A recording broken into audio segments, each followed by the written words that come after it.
عن ابی ہریرہ رضی اللہ تعالی عنہ قال قال رسول اللہ صلی اللہ علیہ وسلم لا سهم في الاسلام لمن لا صلاة له ولا صلاة لمن لا وضوء له او كما قال علیہ الصلاة والسلام۔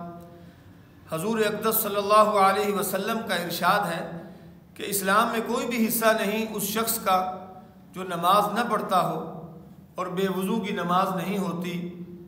دوسری حدیث میں ہے کہ دین بغیر نماز کے نہیں ہے۔ نماز دین کے لیے ایسی ہے جیسا آدمی کے بدن کے لیے سر ہوتا ہے۔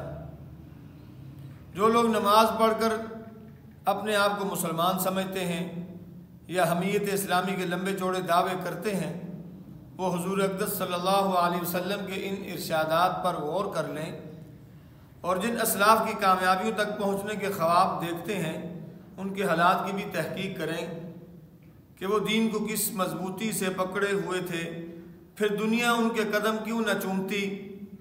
حضرت عبداللہ بن عباس رضی اللہ تعالیٰ عنہ کی آنکھ میں پانی اتر آیا۔ لوگوں نے عرض کیا کہ اس کا علاج تو ہو سکتا ہے مگر چند روز آپ نماز نہ پڑھ سکیں گے۔ انہوں نے فرمایا یہ نہیں ہو سکتا، میں نے رسول اللہ صلی اللہ علیہ وسلم سے سنا ہے کہ جو شخص نماز نہ پڑھے وہ اللہ جل شانہ کے یہاں ایسی حالت میں حاضر ہوگا کہ حق تعالی شانہ اس پر ناراض ہوں گے۔ ایک حدیث میں آئے کہ لوگوں نے کہا 5 دن لکڑی پر سجدہ کرنا پڑے گا۔ انہوں نے فرمایا ایک رکعت بھی اس طرح نہیں پڑھوں گا۔ عمر بھر بینائی کو صبر کر لینا ان حضرات کے یہاں اس سے سہل تھا کہ نماز چھوڑیں، حالانکہ اس عذر کی وجہ سے نماز کا چھوڑنا جائز بھی تھا۔ حضرت عمر رضی اللہ تعالیٰ عنہ کے آخر زمانہ میں جب برچھا مارا گیا تو حضرت ہر وقت ان پر خون طاری رہتا تھا اور اکثر اوقات غفلت رہتی تھی، حتیٰ کہ اسی غفلت میں وصال بھی ہو گیا۔ مگر بیماری کے ان دنوں میں جب نماز کا وقت ہوتا تو ان کو ہوشیار کیا جاتا اور نماز کی درخواست کی جاتی۔ وہ اسی حالت میں نماز ادا کرتے اور یہ فرماتے کہ ہاں ضرور جو شخص نماز نہ پڑھے اسلام میں اس کا کوئی حصہ نہیں۔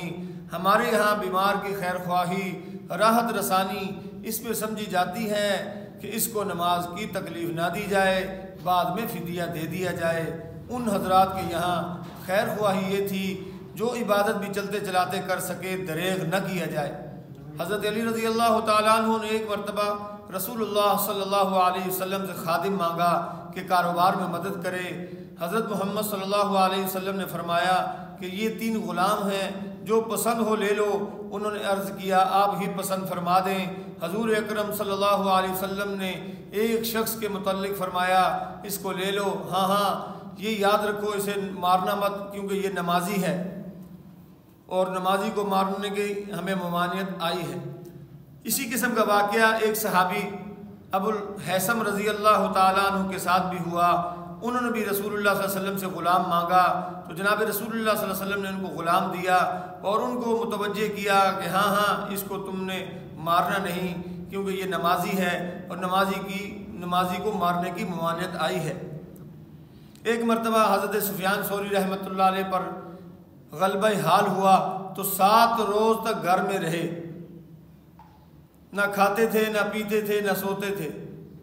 شیخ کو اس کی اطلاع کی گئی، دریافت کیا کہ نماز کے اوقات تو محفوظ رہتے ہیں، یعنی نماز کے اوقات کا تو اہتمام رہتا ہے۔